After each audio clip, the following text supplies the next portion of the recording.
Sugeng enjang pemirsa, ketemu maneh kali kula Novena Fuan. Saiki, kula badhe pewarta jelajahi bumi kanthi muter bersepeda kanggo kelestarian lingkungan.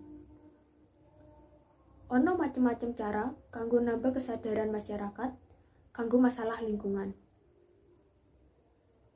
Salah sijine yaiku tur sepeda saka gerakan Jaga Bumi lewat kampanye Jelajah Bumi. Kanthi kegiatan kasebut, dheweke ngarep bisa jupuk tindakan konkret sing tujuane kanggo entuk partisipasi masyarakat lan nyebrake gerakan semangat jaga bumi. Tur sepeda iki diwiwiti saka Jakarta lan bakal rampung ing Surabaya lewat pirang-pirang kebun raya ing Pulau Jawa.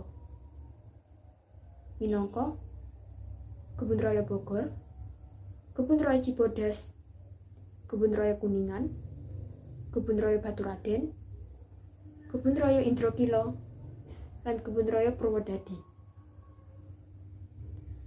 Tim eksplorasi bumi uga bakal lewat lan mampir ing sawetara kutha.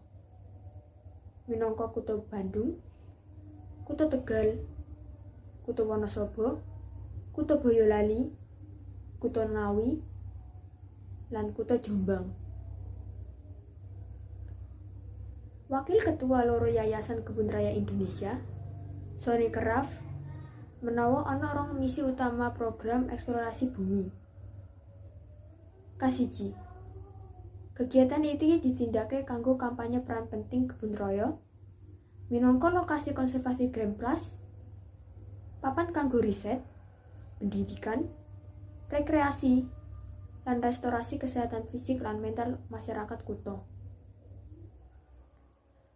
Misi nomor 2, Jelajah Bumi diharap-arep bisa dadi kampanye bersepeda, minangka sarana olahraga lan transportasi sing sehat.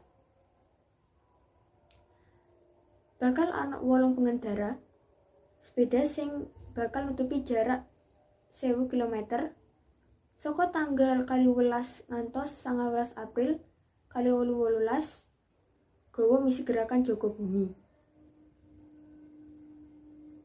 Misi kasebut yaiku nglestarikake panganan lan budaya lokal, ngira biodiversitas, lan mulyake kemuliaan alam Indonesia.